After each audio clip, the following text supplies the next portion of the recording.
Yo, so guys, I just watched the Odyssey and it was, ooh boy, a damn good experience. This review is gonna actually be kind of short because I'm trying to get some other projects going right now. I am hard at work playing the games needed for my next video, and right now they're low-key kicking my butt right now, so be on the lookout for that. And I might just be working on a sort of unique passion project that I want to take full advantage of. So maybe you guys don't know this because most of you guys came from my superhero stuff, which, by the way, thank you, oh my goodness, thank you, thank you guys. But I don't just talk about superhero stuff here. Movies are really vast and diverse, so sticking to one genre feels like, to me, a sort of disservice to just how much cool stuff is here to offer. And I, of course, have been keeping up with Christopher Nolan because, well, who the heck hasn't? And whenever anyone who somehow doesn't know him asks me what they need to know before watching one of his movies, I would always give them the same jokey answer. This is the guy with infinite budget. And you know, I mean it when I say it was a joke, because in all honesty, I didn't think up to this point that his movies were that crazy. Like, yes, I love his movies, but my biggest issue with him was always that he has a really good eye for the spectacle, but he never presented it in a super engaging way. All his movies are just gray, man. Like, where's the color? So that crap has always bugged me. But Oppenheimer changed that, and it was by far my favorite part about it. Oh my gosh. Color. However, to do so, it felt like he had to tone down his ambition just a bit. I was in love with Oppenheimer's visuals, but I wasn't really in love with the whole Oppenheimer movie, you know? But I think with every movie, my indifference to Nolan kept getting tested. And I think now, with The Odyssey, he's finally won me over. I don't know if Nolan will ever make something that ever means as much to me as Memento. That movie felt made for me. But The Odyssey, I think, quite easily gaps everything else he's made.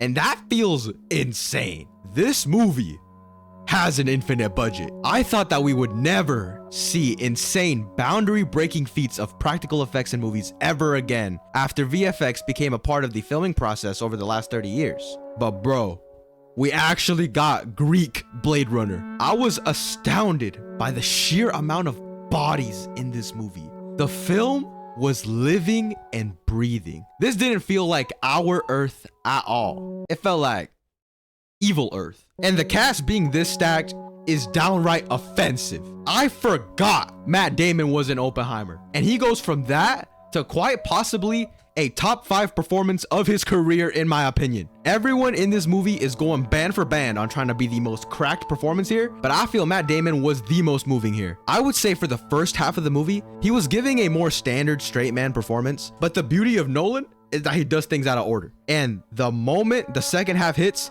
it recontextualizes this straight man into a much more tragic and heavy performance that I dig a lot. I feel like there's quite a bit in common with Oppenheimer and Odysseus as characters here, and I can see how this movie foils that movie a lot. I think there's going to be a lot of hubbub on how this movie isn't completely faithful to the source material, but I am a superhero movie fan, right? So I am okay with things being changed if it results in a better story. I have said that verbatim a lot. It applies to comics, and it also applies to novels. I felt everything that was cut in this movie was cut to double down on the journey.